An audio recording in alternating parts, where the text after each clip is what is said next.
কার কি প্রয়োজন আমি আল্লাহর কাছে চা, আমি আল্লাহ তোর আশা পূরণ করব রে। ও বান্দা তোর সন্তান দরকার, তুই মাজারও যায় চাইবি না। ও বান্দা মাজারওয়ালা তোর সন্তান দিতে পারবে না। মাজারের মধ্যে যায় মহিলারা পেট বসায়, মাজারের গোলাপ জল আইনা খায়, মাজারের পানি পড়া আইনা মহিলারা খায় সন্তান হওয়ার জন্য। মহান আল্লাহর পয়গম্বর হাদিসের মধ্যে বলে ইল্লা লিমুশরিকিন আও মুশাহিন।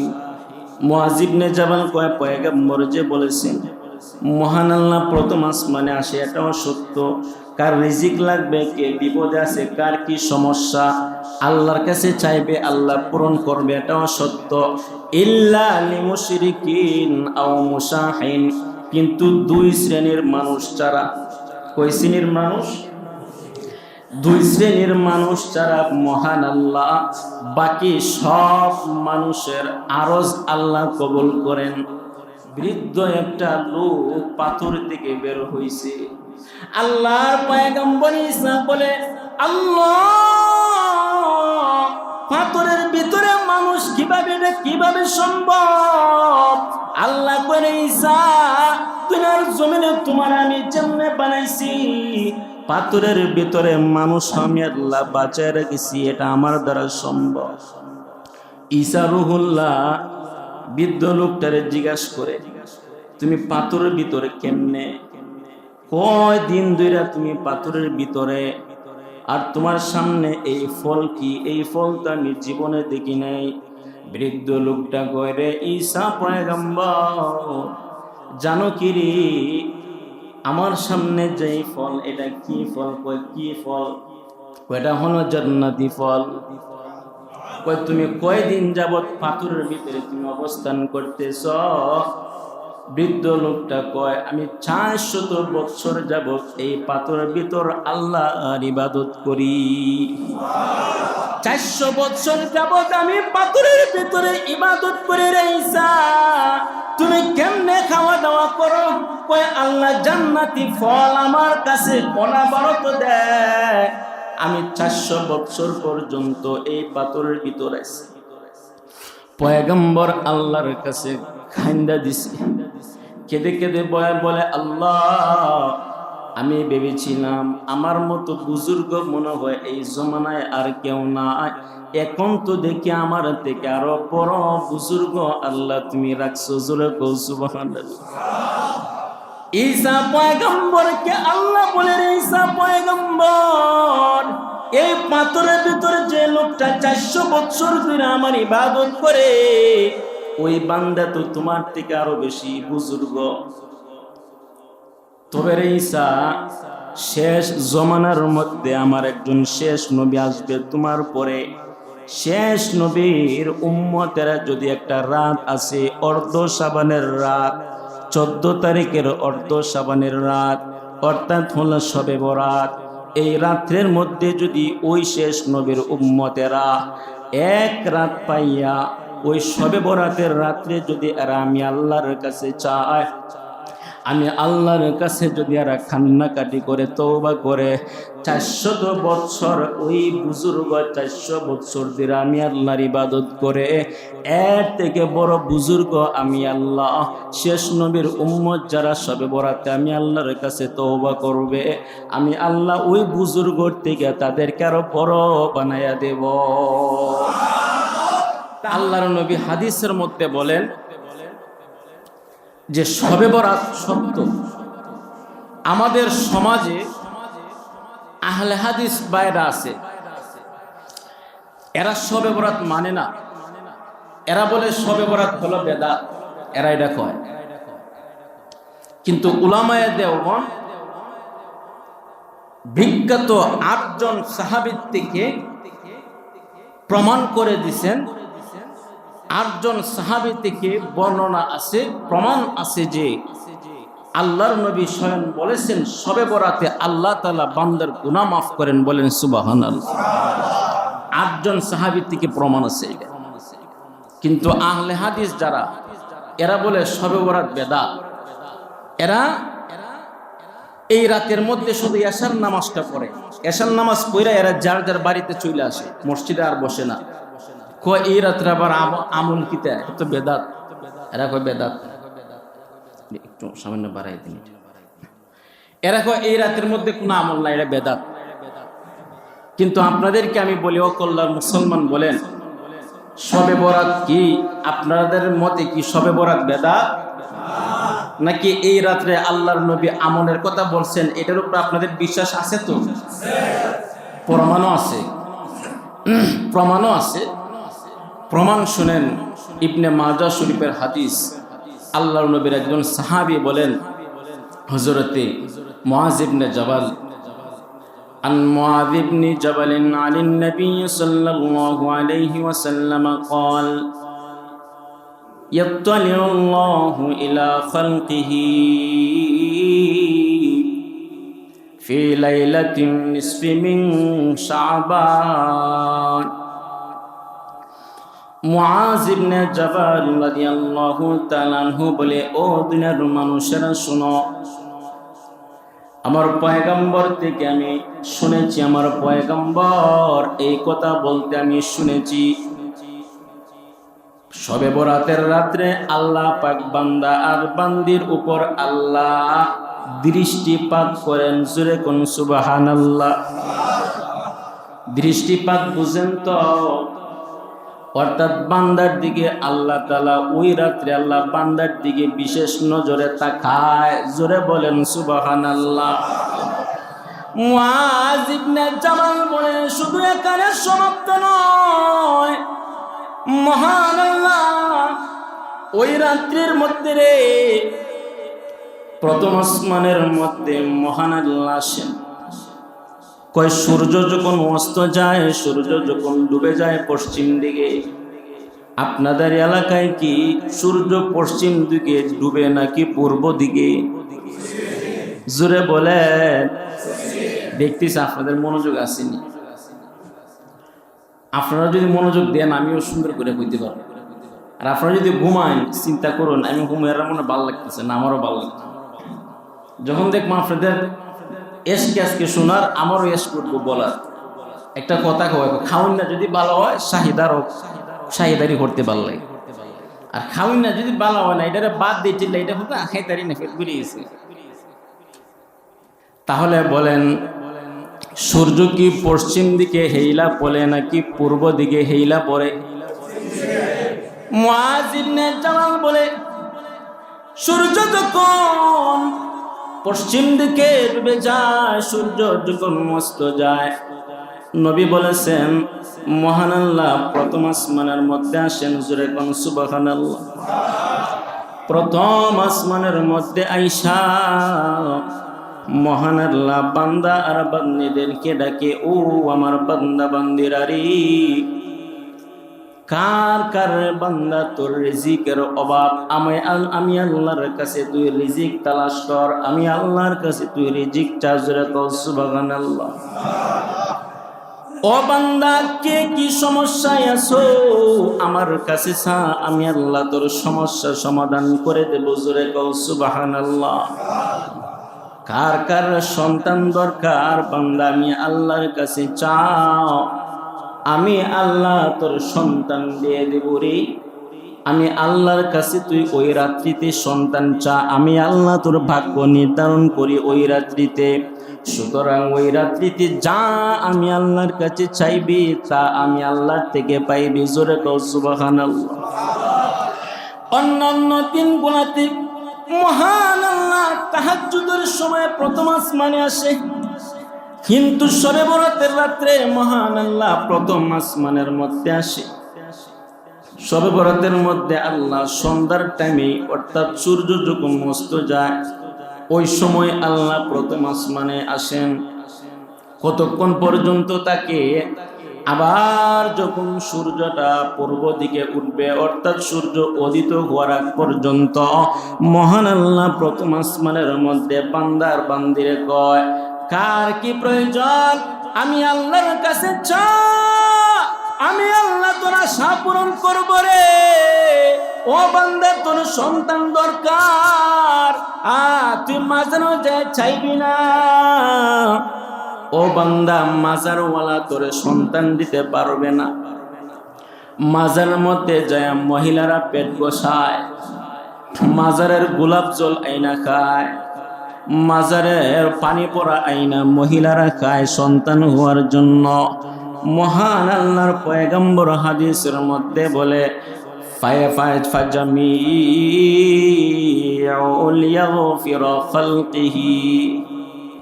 ইল্লা লিমুশরিকিন আও মুশাহিন। মুআয ইবনে জাবাল কয় পয়গম্বর যে বলেছেন মহান আল্লাহ প্রথম আসমানে আসে, এটাও সত্য।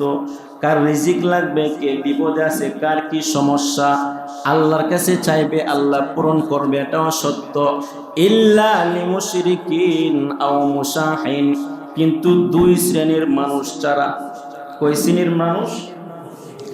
দুই শ্রেণীর মানুষ ছাড়া মহান আল্লাহ বাকি সব মানুষের আরজ আল্লাহ কবুল করেন।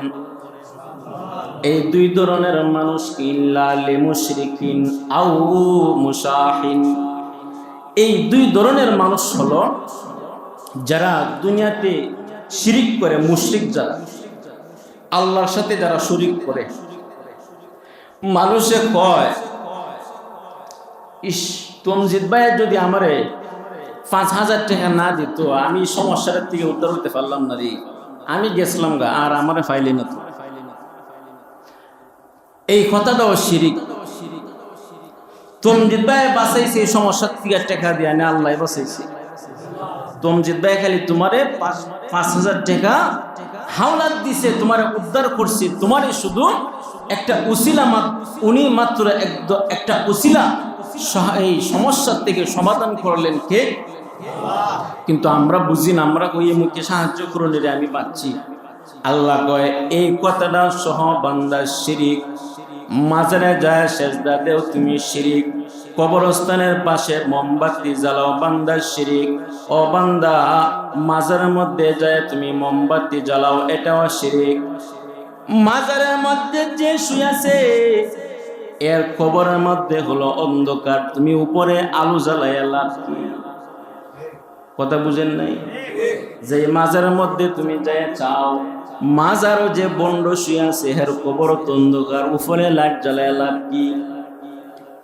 এর জন্য মহান আল্লাহ কয় ইল্লা লিমুশরিকিন, মুশরিকদেরকে আল্লাহ ক্ষমা করবে না শবে বরাতের রাতে।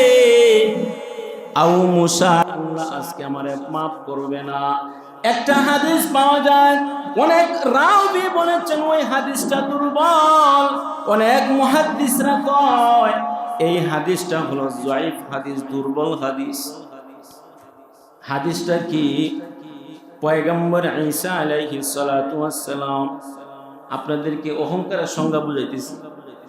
পয়গম্বর ঈসা আলাইহিস সালাতু ওয়াস সালাম একদিন রাস্তা দিয়ে হাইটা যায়, আল্লাহর বলে আল্লাহ এই জমানার মধ্যে আমার মতো বুজুর্গ আর কেউ ২ নম্বরে আসেনি, আমার মতো ইবাদত গুজার আর কোনো বান্দা আসেনি।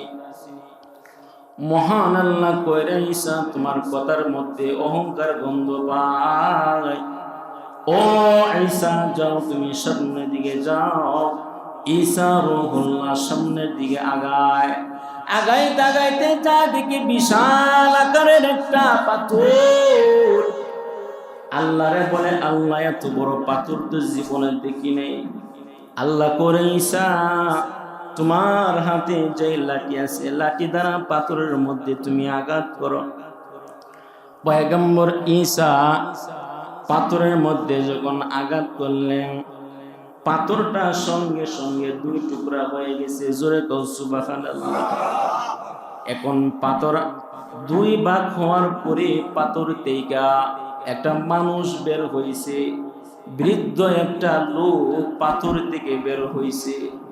আল্লাহর পয়গম্বর ঈসা বলে আল্লাহ পাথরের ভিতরে মানুষ কিভাবে সম্ভব?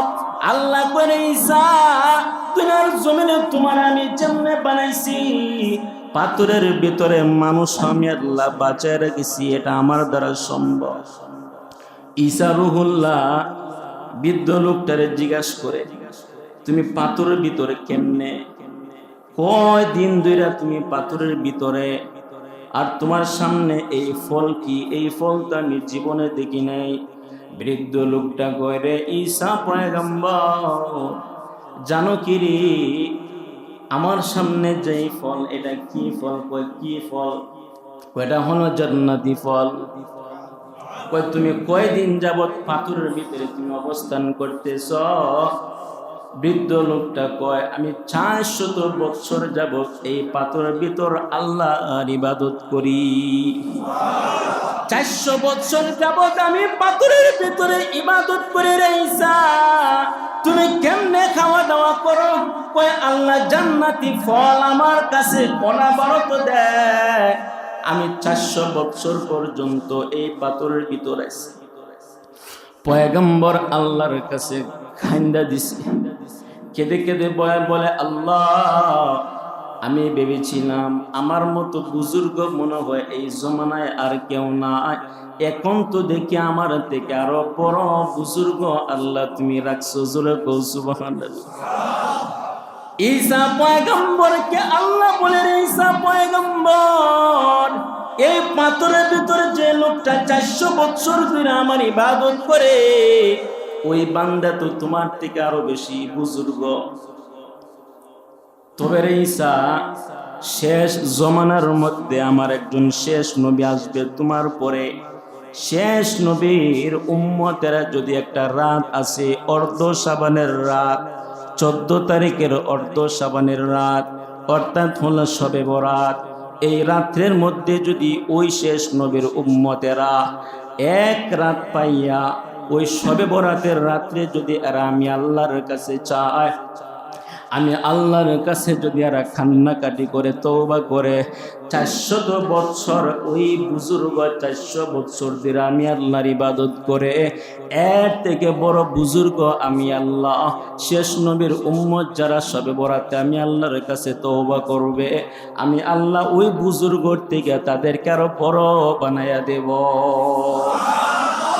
তাহলে শবে বরাতের দাম আছে না নাই? আর জুড়ে বলে শবে বরাতের দাম আছে না নাই? তাহলে যারা কয় শবে বরাত বেদাত, তারা হলো ভণ্ড। তাদেরকে যারা ভণ্ড বলবে না, তারাও ভণ্ড। তাহলে বোঝা গেল পয়গম্বর ঈসা রুহুল্লাহ কয়, আল্লাহ, তাহলে তুমি আমারে কেন নবী বানাইলা? আমার তুমি নবী না বানাইয়া শেষ নবী নবী মুহাম্মদের উম্মত কেন তুমি আমারে বানাইলা না? এর জন্য পয়গম্বর কয়, ইউতালিউল্লাহু ইলা খালকিহি ফি লাইলাতিন নিসফি মিন শাবান ফায়াগফিরু লিজামি খালকিহি ইল্লা লিমুশরিকিন আও মুশাহিন। পয়গম্বর কয়, আল্লাহ পাক ওই রাত্রের মধ্যে আল্লাহ বান্দার বান্দির দিকে আল্লাহ তাকায়। প্রথম আসমানের মধ্যে ইনশাআল্লাহ বান্দা বান্দিরে ডাকে, কার রিজিক দরকার আমি আল্লাহর কাছে চা, কার কি প্রয়োজন বান্দা আমার কাছে তোরা চা। এরপর তোরা শিরিক করবি না, তোরা অহংকার করবি না। যদি ওই দুই গুণে তোরা গুণান্বিত হও, আমি আল্লাহ তোমাদেরকে ক্ষমা করব না। নাউজুবিল্লাহ বলে। ওয়াহাদাত কি হেফাজত নেহি বেকুওয়াত বাজু, ওয়াহাদাত কি হেফাজত নেহি বেকুওয়াত বাজু, आती नहीं कुछ काम यहाँ अक़ल खुदा दो, आती नहीं कुछ काम यहाँ अक़ल खुदा दो। आई मर्द खुदा तुझको क़ुव्वत नहीं हासिल, जा बैठ किसी गार में अल्लाह को कर याद। बू बकर उमर नक्श कदम तेरा न चूरा, कुल्फत में तेरी वयस ने दन दन को चूरा। आए वो शाक़ नबी वाक़े अस्रार मदीना, गुलजार का गुलजार है गुलजार मदीना। अल्लाहु अकबर, जोरे बोलो। আম্মা জান আয়েশা সিদ্দিকা রাদিয়াল্লাহু তাআলা আনহা নবীজির কি হয়? কি হয়? আম্মা জান আয়েশা সিদ্দিকা নবীজির কি হয়? আরো জোরে বলো, আহলিয়া হয়। কি হয়? আম্মা জান আয়েশার কাছে পয়গম্বর ঘুমায় আছে। পয়গম্বর একদিন রাত্রে নামাজ আদায় করতেছে। অনেক লম্বা সেজদার মধ্যে পয়গম্বর গেছে। আম্মা জান আয়েশা মনে করছেন নবী মনে হয় সেজদার মধ্যে গেছে আর ইন্তিকাল ফরমাইছেন। নবীর কোনো লড়াচড়া নাই। এত লম্বা সেজদা নবীজি দিছে, সেজদার যায় তো নবীজি আর সেজদার দিকে উঠে না। আম্মা জান আয়েশা মনে করছেন আল্লাহর নবী মনে হয় ইন্তিকাল করেছেন, নবী তো সেজদার দিকে উঠে না। আম্মা জান আয়েশা নবীজির বৃদ্ধাঙ্গুলের মধ্যে যায় লাড়া দিছে। লাড়া দেওয়ার পর পয়গম্বরের হাত একটু লড়াচড়া করেছে। আম্মা জান আয়েশা তখন বুঝলেন না না না নবীজি জীবিত আছে। পয়গম্বর নামাজ শেষ করে আম্মা জান আয়েশারে বলে, ও আয়েশা সিদ্দিকা, ও হুমাইরা। আম্মা জান সিদ্দিক আয়েশা সিদ্দিকারে কয়, ও আয়েশা, ও হুমাইরা, কি গো তুমি নামাজের মধ্যে আমার হাতে লাড়া দিলাই কেন? আম্মা জান আয়েশা কয়, পয়গম্বর আপনি যে সেজদার মধ্যে গেছেন আর তো উঠতেছেন না, আমি মনে করেছি আপনি মনে হয় সেজদার মধ্যে জয়া ইন্তিকাল করেছেন, তিনি আর জমিন থেকে বিদায় নিছেন। পয়গম্বর কয় না রে আয়েশা, আমি সেজদার মধ্যে জয়া আমি ইন্তিকাল করি না। আমি লম্বা সেজদা দেওয়ার কারণ আছে, কারণ আজকের রাত সাধারণ কোন রাত নাই রে আয়েশা। এটা হলো 14 তারিখের অর্ধ শবানের রাত, এটা হলো শবে বরাত। ওই রাত্রের মধ্যে আল্লাহ পাক বান্দার বান্দির দিকে তাকায়। বান্দা বান্দি কি সমস্যা আল্লাহ বান্দা বান্দিরে কয়, প্রথম আসমান আয়েশা বলে তোদের কি লাগবে আমার কাছে চা। ও আয়েশা আজকে হলো ওই শবে বরাতের রাত, এর জন্য আয়েশা আমি লম্বা সেজদা দিয়া আমি নামাজ পড়তেছি। জোরে কও সুবহানাল্লাহ। তাহলে বোঝা গেল শবে বরাতের দাম আছে না নাই? যারা বলে বেদাত তাদের পক্ষে আমরা নাকি নবীর পক্ষে আমরা?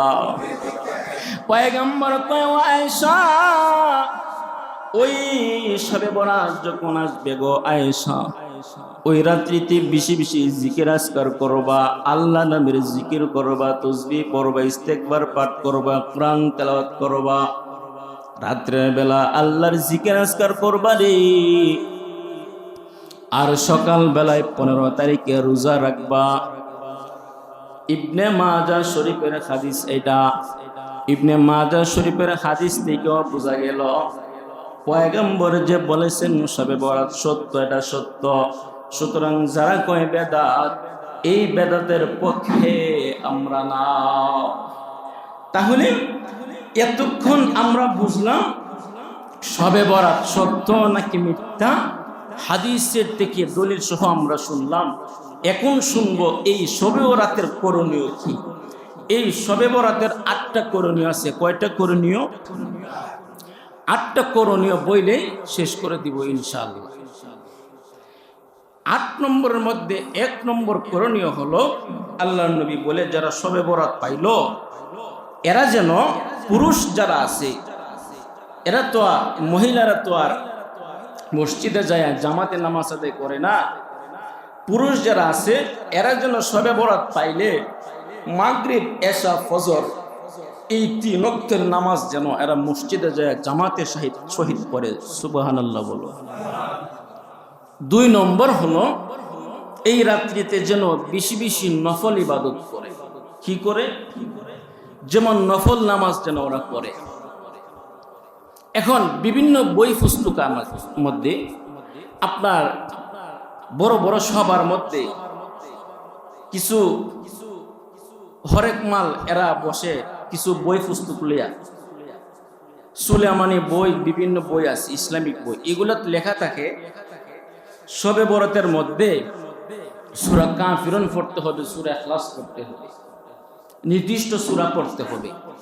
কিন্তু এই শবে বরাতের রাত্রের নামাজে নির্দিষ্ট কোনো সূরা নাই, নির্দিষ্ট কোনো সূরা দিয়ে কেউ নামাজ পড়তে পারবে না। কারণ পয়গম্বর বলছে এই রাত্রের ইবাদত, এই নামাজটা হলো মুস্তাহাব আমল, এটা নফল নামাজ, এটার মধ্যে নির্দিষ্ট কোনো সূরা কালাম দিয়ে পড়তে হয় না। যারা আরবিতে নিয়ত পারেন না, আরবিতে বলতেও হয় না, বাংলাতে বলবেন যে আল্লাহ শবে বরাতের 2 রাকাত নফল নামাজ আদায় করতেছি, আল্লাহু আকবার। সানা পড়বেন, সূরা ফাতিহা পড়বেন, সূরা ফাতিহার পরে যে সূরাটা আপনার কাছে সহজ লাগে পড়বেন, মনে থাকবো তো। এই হলো শবে বরাতের নামাজ। কয় রাকাত পড়তে হইব? 2 রাকাত 2 রাকাত করে, ইচ্ছা করলে 2 রাকাত 4 রাকাত, যত রাকাত আপনার ইচ্ছা। এইগুলো 2টা আমল। 3 নম্বর আমল কয় পয়গম্বর কয় ওই রাত্রে বেশি বেশি তওবা করা। একজন আমারে বলে হুজুর, একজন মুসল্লি আমার একদিন বলতেছে হুজুর কি তওবা করলে আল্লাহ আমারে মাফ করব, কি তওবা করলে আল্লাহ আমারে মাফ দিব। আমি বললাম ভাই তওবার কোনো প্রকার নাই, তবে শুনো, তওবা যদি তওবার মতো হয় আল্লাহ তোমার অবশ্যই মাফ দিবে, তবে কোন তওবা করলে আল্লাহ মাফ দিবে এরকম কোনো কথা নাই। কোন তওবা করলে তার মানে বোঝা যায় তওবা অনেকগুলো আছে, কিন্তু তওবা রে বাবা, তওবা হলো আপনি যেই কাজের উপরে আপনি তওবা করতেছেন। ধরেন আপনি জিনা করে ফেলছেন, আপনি খারাপ কোনো ছবি দেখছেন, খারাপ কোনো মুভি দেখছেন, খারাপ কোনো নাটক দেখছেন মোবাইলে, টিভিতে, আল্লাহর কাছে ওয়াদা করলেন আল্লাহ আজকে আমি তো আল্লাহর নাটক দেখছি, সিনেমা দেখছি, ভবিষ্যতে আল্লাহ আমি আর দেখব না, আমার তুমি তৌফিক দিয়ে দাও, আমি যেন আর জীবনও মুভি না দেখতে পারি, নাটক না দেখতে পারি। এগুলার উপরে আল্লাহ তুমি আমার ঘৃণা জমায়া দাও, আল্লাহ এইগুলার প্রতি তুমি আমার ঘৃণা জমায়া দাও। আমার মন যদিও চায় এইগুলা দেখার জন্য, আমি যেন না দেখি। তুমি তো আল্লাহ ইচ্ছা করলে সব পারো, আল্লাহ তৌফিক দিয়ে দাও, এইগুলার প্রতি আমার তুমি ঘৃণা জমায়া দাও। এইভাবে আল্লাহর কাছে বান্দা তুমি তওবা করবা আর মাপ চাইবা। কিন্তু কাঠি তওবা কারে কই শুনো, তুমি যেই বিষয়ের উপরে তুমি তওবা করবা এই তওবাটা যেন দ্বিতীয়বার আর তোমার দ্বারা না হয়। যের কারণে বান্দা তুমি তওবা করবা এই কাজটা যেন দ্বিতীয়বার আর তোমার দ্বারাতে না হয়। দ্বিতীয়বার যদি তোমার দ্বারাতে মরণের আগ পর্যন্ত আর এই কাজটা না হয়, এটারে বলে খাঁটি তওবা। অর্থাৎ যে বিষয়ের উপরে আপনি তওবা করছেন, নামাজ পড়েন না, আমি আর জীবনে আল্লাহ নামাজ বাদ দিব না, কিন্তু আপনি এমন ওয়াদা করছেন আল্লাহর কাছে আর একদিনও নামাজ বাদ দিচ্ছেন না, এটারে হয় খাঁটি তওবা। তাহলে পয়গম্বর বলে 3 নম্বর হলো শবে বরাতে তোমরা তওবা করো। এই 3 নম্বরের ভিতরে আরো 2টা আছে। আরেকটা হলো তোমার উপর যদি কারো হক থাকে হক আদায় করা। তোমার দ্বারাতে যদি কোনো বান্দার হক নষ্ট হয়ে থাকে তার হক আদায় করা, দায় মুক্ত হওয়া। পয়গম্বর কয় শবে বরাতে তোমরা যার হক তোমার কাছে আছে তুমি হক আদায় করো, মানুষের হক নষ্ট করবা না, মানুষের হক আদায় করো, দায় মুক্ত হও। আর একটা পয়গম্বর কয় যাদের জীবনে নামাজ ছুটেছে, ফরজ ওয়াজিব ছুটে গেছে, এইগুলা মাসআলা অনুযায়ী কাফারা আদায় করো শবে বরাতে। এই হলো 3 নম্বর তওবা। 4 নম্বর হলো এই রাত্রের মধ্যে বেশি বেশি কোরআন তেলাওয়াত করো, এই রাত্রের মধ্যে বেশি বেশি নামাজ পড়ো। সবাই যখন ঘুমায় যায়, আসমান জমিন নীরব হয়ে যায়, পশু পাখিগুলার আওয়াজ যখন নিস্তব্ধ হয়ে যায়, মানুষের হই হুল্লোড় যখন স্তব্ধ হয়ে যায়, মানুষের ঘরের কাছে কান দিলেও মানুষের আওয়াজ শোনা যায় না, পৃথিবী স্তব্ধ হয়ে যায়, ওই সময় তুমি নীরবে নীরবে দাঁড়ায়া আল্লাহর সামনে তুমি যাই নামাজে দাঁড়ায় যাও। আর নামাজে দাঁড়ায় দাঁড়ায় তুমি 2 রাকাত কইরা নামাজ আদায় করো। এরপরে তুমি তওবা ইস্তেগফার পড়ো, আস্তাগফিরুল্লাহাল্লাযী লা ইলাহা ইল্লা হুয়াল হাইয়ুল কাইয়্যুম ওয়া আতুবু ইলাইহি। এরপরে দুরূদ শরীফ পড়ো, নামাজের দুরূদ শরীফ বা যে কোনো দুরূদ শরীফ পড়ো, কোরআন তেলাওয়াত করো। এইগুলো 4 নম্বর। 5 নম্বর, পয়গম্বর বলে তুমি নামাজ পড়লা, কোরআন শরীফ পড়লা, জিকির করলা, তাসবিহ পড়লা, দুরূদ ইস্তেগফার পড়লা, এরপরে তুমি ভালো একটা মোনাজাত দাও। নির্জনে নির্জনে তুমি আল্লাহর কাছে তুমি একটা খান্দা কান্দো যে আল্লাহ, এই জীবনে তো আল্লাহ আমি গুনাহ কম করি নাই, এই জীবনে তো আল্লাহ আমি কেতের লাইল কম কাটি নাই, এই দুনিয়ার জমিনে আল্লাহ আমি কম সুদ খাই নাই, এই দুনিয়ার জমিনের মধ্যে আল্লাহ আমার দ্বারা অনেক গুনাহ হয়ে গেছে, আল্লাহ তুমি আমারে মাফ করে দাও। এই জীবনের মধ্যে আল্লাহ আমার অনেক নামাজ কাজা হয়ে গেছে, আল্লাহ তুমি আমারে মাফ করে দাও। এইভাবে কান্দো ভাই, এইভাবে কানলে অবশ্যই দেখবা আল্লাহ তোমারে মাফ করে দিবে। ও ভাই, একজন মুসল্লি মনে হয় দিন বলে, হুজুর মুনাজাতে যোগ খান্দি কিন্তু খান্দা তো আসে না, কিন্তু আপনি যখন ফজরের পরে মোনাজাত ধরেন তখন ঠিক আমার কান্না আসে। নিজে নিজে যখন আমি মোনাজাত করি আমার তো কান্না আসে না। আমি বললাম ভাই, কান্না আসারও কিছু সিস্টেম আছে। আপনি যখন মোনাজাত করবেন, মোনাজাতের আগে কিতাবের মধ্যে লেখি, মোনাজাতের আগে বেশি বেশি দুরূদ শরীফ পড়ো, ইস্তেগফার পাঠ করো, তওবা করো। এরপরে তুমি মোনাজাত ধরো। মোনাজাত ধরার আগে এটাও চিন্তা করবা, এই দুনিয়ার জমিনের মধ্যে আমার মতো গুনাহগার কেউ নাই, এই দুনিয়ার জমিনের মধ্যে আমার মতো নাফরমান কেউ নাই। এখন আমি আমার আল্লাহর সামনে আমি কান্না করব। আমার সন্তান নাই, আমার মেয়ে নাই, আমার ছেলে নাই, আমার ভাই নাই, আমার বন্ধু নাই, আমার আড্ডা নাই, খেলা নাই, অর্থাৎ এই দুনিয়ায় এখন আমি নাই।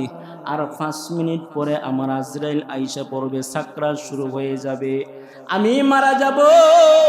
আমি মারা যাওয়ার পরে আমার ওই বন্ধু বান্ধব কোনো কাছে আসবে না রে। এইরকম চিন্তা, ওই রকম মনোভাব নিয়ে যখন তুমি মুনাজাত করবা, আর যখন রব্বানা যালামনা আনফুসানা তুমি যখন বলবা, দেখবা দিলটা নরম হয়ে যায়। ওয়া ইল্লাম তাগফির লানা ওয়া তারহামনা লানাকুনান্না মিনাল খাসিরিন। খাসিরিন বলতে বলতে দেখবা চক্ষুটা ভেঙে যায়, চোখ দিয়ে কান্না আসে। এইরকম ভাবে মোনাজাত করবো ইনশাআল্লাহ। মোনাজাতের আগে এরকম মন মানসিকতা নিজে নিজে আনবো তো ইনশাআল্লাহ। দেখেন, আমরা তো নামাজ পড়ি ঠিকই, নবীজির একজন তাবী ছিল। আপনাদের কষ্ট হইতেছে না ঘুমে ধরতেছে? আজকে তার কোনো কাজ নাই। যারা খাইছেন তা খাইছেন, যারা খাইছেন না বাড়ির যায় খাইবাই, নফল নামাজ কিছু বাড়ির ফুইরা দোয়াটা ফুইরা একটা ঘুম দিবাই, সেই সময় উঠটা খাইবেন দুইটা। এখন আল্লাহর নবীর একজন তাবী ছিল, ওনার নাম সাইদ ইবনে মুসাইয়িব। কি নাম? সাইদ ইবনে মুসাইয়িব। বলেন, সাইদ ইবনে মুসাইয়িব। উনি নবীজিরে দেখেন নাই, উনি সাহাবায়ে কেরামরা দেখছেন, এর জন্য ইনি তাবী। নবীজিরে যারা স্বয়ং ঈমান অবস্থায় সাক্ষাৎ পাইছে, ঈমান অবস্থায় দেখছে, এদেরকে বলা হয় সাহাবী। আর সাহাবায়ে কেরামরে যারা ঈমান অবস্থায় দেখছে এদেরকে বলা হয় তাবী। আর এই তাবীরে যারা ঈমান অবস্থায় দেখছে এদেরকে বলা হয় তাবে তাবী। এই তাবীরে যারা আবার ঈমান অবস্থায় দেখছে এদেরকে আইম্মায়ে মুজতাহিদিন। এদেরকে আবার যারা দেখছে এদেরকে সালফে সালিহিন। এরপরে ওলি আব্দুল গোস কুতুবের সিরিয়াল। তো আল্লাহর নবী একজন সাহাবী সাইদ ইবনে মুসাইব, উনি তাবী, উনি সাহাবায়ে কেরামদেরকে দেখছেন, নবীজিরে দেখেন নাই। নবীজির ইন্তিকালের পর উনি দুনিয়াতে আসছেন, উনি সাহাবায়ে কেরামরা দেখছেন। তো উনি কিতাবের মধ্যে লেখে এমন নামাজি ছিল 40 বছর পর্যন্ত ফজরের নামাজ পড়ছে এশারের ওযু দিয়া, জোরে করছে এগুলা বিশ্বাস হয়? 40 বছর মতান্তরে 50 বছর, কোন কোন রাওয়াতে 40 বা 50, মতান্তরে 40 বা 50, এই 40 বছর বা 50 বছর উনি ফজরের নামাজ পড়েছেন এশারের ওযু দিয়া, জোরে করছে। শুধু তাই না রে ভাই, আরো আশ্চর্যের ঘটনা শোনো, আরো আশ্চর্যের ঘটনা। সাঈদ ইবনে মুসাইয়িব রহমাতুল্লাহ আলাইহি, উনি একজন বড় আল্লাহর ওয়ালি ছিলেন। উনি একজন তাবি, নবী পাই নাই, সাহাবায়ে কেরামদেরকে তিনি পাইছেন, এর জন্য তিনি তাবি। সাহাবায়ে কেরামদের থেকে শুনেছে নামাজ যদি কাজা দেয় তাহলে অনেক গুনাহ, আর নামাজ যদি একবারে ছাইরা দেয় আরো গুনাহ। এরপর থেকে উনি এমন বুজুর্গ হয়েছেন 40 বছর পর্যন্ত উনি বলে, আমি 40 বছর পর্যন্ত মানুষের বাজারের মধ্যে, মানুষের মাঝখানে আমি আজান শুনি নাই। আমি সব সময় মুয়াজ্জিন যখন আজান দিত আমি মসজিদে বইসা বইসা আমি আজান শুনতাম। মুয়াজ্জিন যখন আজান দিত তখন উনি বাহিরে থাকতো না, মানুষের মাঝখানে, বাজারের মাঝখানে থাকতো না, উনি সব মসজিদে থাকতো। এক লোক জিজ্ঞাসা করছে, কি গো সাঈদ ইবনে মুসাইয়িব, তুমি সব সময় আজানের আগে কেন তুমি মসজিদে এসে বসে থাকো? সাঈদ ইবনে মুসাইয়িব বলে, রে জাহান্নামের মধ্যে আমি যেতে চাই না। হাসরের ময়দানে আল্লাহ যদি কয়, রে সাঈদ, মুয়াজ্জিন তোমারে হাইয়া আলাস সালাহ, হাইয়া আলাল ফালাহ বইলা ডাইকা ডাইকা কেন রে তোমারে মসজিদে আনতে হইছে রে সাঈদ? তুমি কি পারতা না মুয়াজ্জিনের হাইয়া আলাস সালাহ, হাইয়া আলাল ফালাহ মসজিদে আসো, মুয়াজ্জিনের ডাক দিবার আগে তুমি কি আমার ঘরের মধ্যে আসতে পারতা না রে সাঈদ? এই ভয়ে আমি আজানের আগে আইসা আমি মসজিদের মধ্যে বইসা থাকি। আসরের ময়দানে আল্লাহ যদি আমার জিগায়, ওরে সাঈদ, তোরে তে দুনিয়ার জমিনে পাঠাইছিলাম আমার ইবাদত করার জন্য, নামাজ রোজা পড়ার জন্য, তুই নামাজ পড়েছো কিন্তু হাইয়া আলাস সালাহ, হাইয়া আলাল ফালাহ মুয়াজ্জিন যখন তোরে ডাক দিছে ওই সময় তুই কেন মসজিদে আইলি? অর্থাৎ মুয়াজ্জিন করো তোরে ডাইকা ডাইকা মসজিদ আনতে হইল, তুই মুয়াজ্জিন ডাক দেওয়ার আগে কোনো তুই মসজিদে আসোস নাই। আল্লাহর কাছে এই জবাব আমি কিভাবে দিব? এই মামলার আসামি আমি হতে চাই না, এর জন্য মুয়াজ্জিন আজান দেওয়ার আগে আমি মসজিদের মধ্যে এসে বসে থাকি। এইভাবে একদিন নয়, 2 দিন নয়, 40 বছর পর্যন্ত উনি আজানের আগে মসজিদে আইসা বইসা থাকতো। জোরে কও সুবহানাল্লাহ। আরো আশ্চর্যের কথা হলো, ইয়াজিদ বাহিনী যখন মসজিদে নববীর মধ্যে হামলা করেছে, মসজিদে নববীর মধ্যে 3 দিন পর্যন্ত আজান দিতে পারে নাই মুসলমানেরা।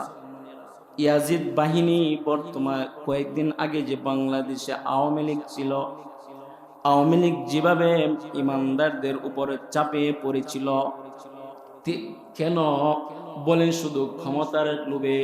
ইয়াজিদ বাহিনীও ক্ষমতার লোভে মসজিদের নববীর মধ্যে সে হামলা করেছিল। মসজিদের মধ্যে হামলা করার কারণে মসজিদের মধ্যে 3 দিন পর্যন্ত রে ভাইরা আজান হয় নাই।